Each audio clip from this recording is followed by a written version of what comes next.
त्यो घर बनाएको थिएन, सानो घर थियो, बाख्रा खोर्नेरी गरेर हामी दिदी बहिनी यसरी यसो गर्थ्यौँ।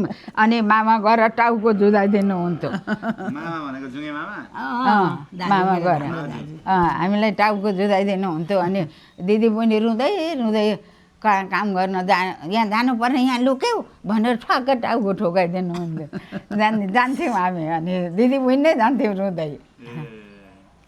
कहाँ के गर्नु, बाख्रा पाठालाई घाँस काट्न जानु, घाँस काट्नु, खसी बाख्रालाई घाँस काट्नु, भुसीलाई घाँस काट्नु, गाई बस्तुलाई घाँस काट्नु पर्थ्यो।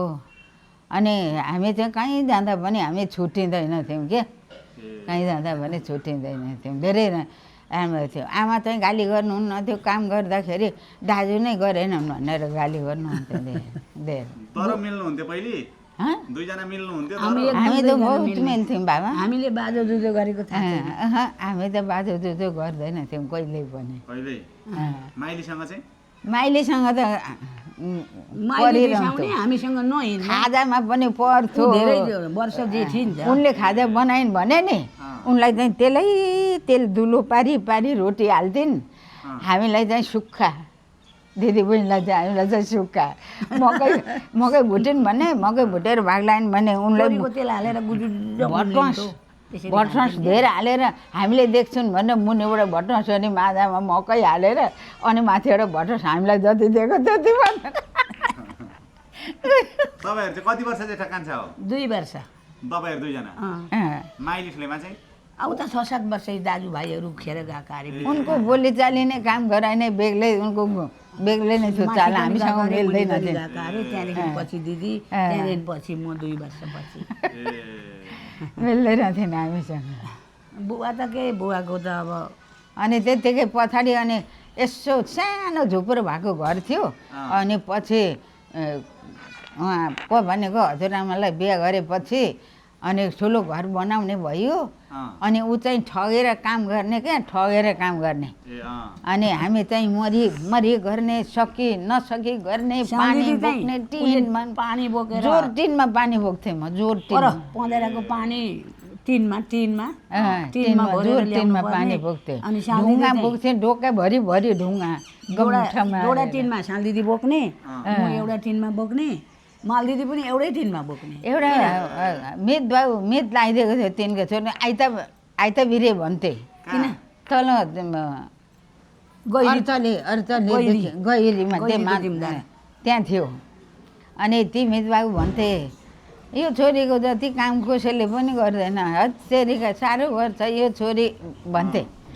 अनि 2 टिनमा पानी बोक्ने दिदी चाहिँ म एउटामा बोक्ने, माल दिदी बिहा गरिसकेकी घर पठाएकी मान्छे पनि एउटा टिनमा बोक्ने।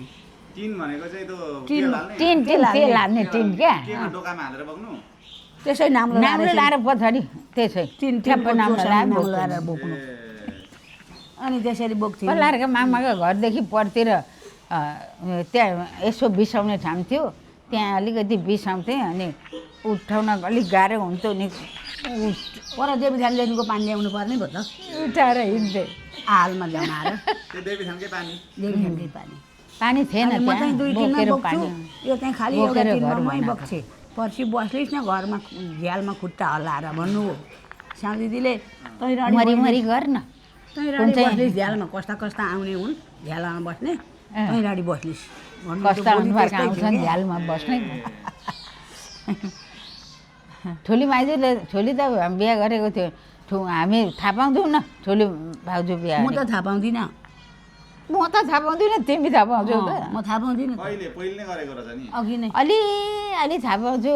यसो 4-5 जनाले यसो थालीमा दैलाबाट निस्केर त्यही साना झुप्राबाट बनाएको त हो नि, बिहा गरेको त हो नि, यसो निस्केको अलिअलि। अनि त्यति बेलै ठुल दिदी आउनुभयो र पत्र लाने बेला भएको रहेछ भनेको छस्स कानामा सुनेको, त्यति याद छ मलाई, अरू छैन। त्यस्तो कहानी हुन्थ्यो। कोदो रोप्न गयो भने पनि, मकै घुन्न गयो भने पनि, खेत रोप्न गयो भने पनि सबका भन्दा अघि रोप्थ्यौँ हामी, छिट्टो मेलो जान्थ्यो। त्यसरी काम गर्थ्यो, गर्दैन थिएँ कामै नाथे गरेर त। अब के भने लेखा पढी यति थियो यति क्लास पढी भन्न पाइएन पाइएन बाख्रा हेरियो गाई हेरियो बाख्रा हेरियो खेती गरियो घर पठाए पनि गर्ने नै घर ठाउँमा पठाएपछि पढ्यो पनि घर पठाएपछि पनि बेसीमा काम गर्न जानु पर्थ्यो बुवालाई खाना बनाउनु पर्ने बुवा बिहानभरि जोतेको त्यो असारमा त जोत्नु गर्छ नि अनि बिहानभरि जोतेको म गएर खानासाना बनाएर पसेपछि बिहानदेखि जोतेको सबै हालिसकेर जान्छ त्यस्तै हो बाबा छक्क पर्थे देउरानी जेठानीहरू क्या सबभन्दा सानी म सानी होची बुवा होइन सानी बुहारी होइन मात्रै कि कान्छी? साइनाको सानी कान्छी सबभन्दा 10 वडी देउरानी जेठानी भन्दा कान्छी म सबैभन्दा कान्छी भाइ भाइका घाँस काट्न जाँदा पनि डोरी नामलाई पनि जेठानीहरूका सबै बोक्नु पर्ने धान बोक्न जाँदा पनि डोरी बोरा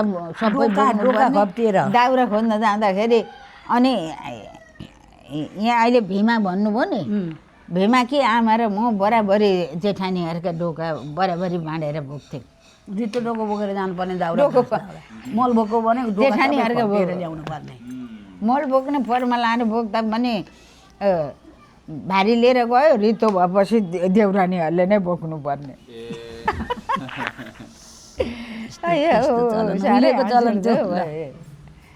देखाइ छु म फोटा लिएको छोराले उहिलेको कहानी साह्रै उ गरेको थिएँ त्यस्तै छ कक्वाको कहानी हँ? कक्वाको कहानी ककुवाका कहानी घर बनाउँदाका कहानी तपाईँ सुनाउनु पर्छ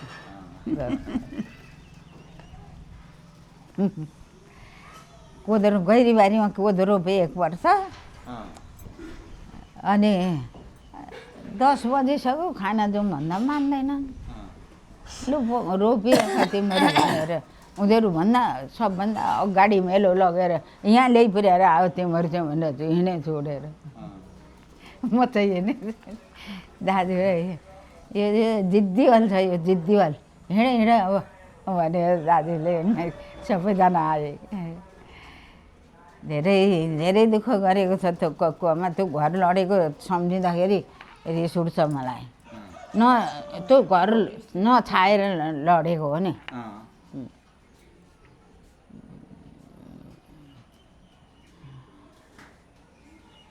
कति वर्षपछि भेट भएको तपाईँहरू दुईजना अहिले त छ अहिले त छिटै हो 20 वर्षमा भेट भयो 20 वर्षमा अहिले त 6 एकपल्ट। वर्षमा पहिले अहिले त अनि कृष्ण ठुलेमाको पूजा होइन अस्ति ए कृष्ण ठुलेमाको 4 वर्ष भयो त 4 हँ?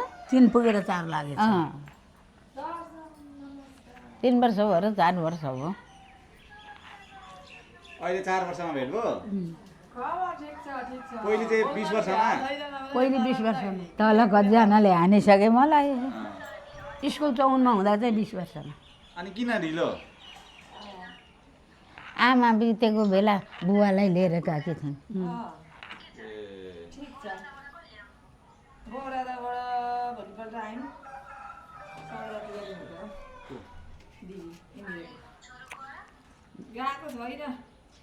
दिदी पनि यसरी झाँप मारेर यसरी रुवाबासी गरिन् अनि बुवाले हेरिरहनु भयो हजुरबा नि जानुभएको थियो लिएर आउनु भएको मलाई अनि यसरी भो भो भो भो गर्नुभयो नरो भनेको होला नि त भो भो आमा भित्र 8 दिनका दिन त सुनेको मैले त के दाजु मर्दा नि 8 दिनका दिन आमा मर्दा नि 8 दिन फोन थिएन के को फोन हुन्छ हौ त्यतिखेर आवा चयन बरु गर आवाको चिठी पठाएको खाना खाएको छैन पाकिसक्यो अब खानुपर्ने त्यस्तै छ बुहारी माइत कसलाई देखाउँथ्यो मास हल्ने अरे 2-3 दिन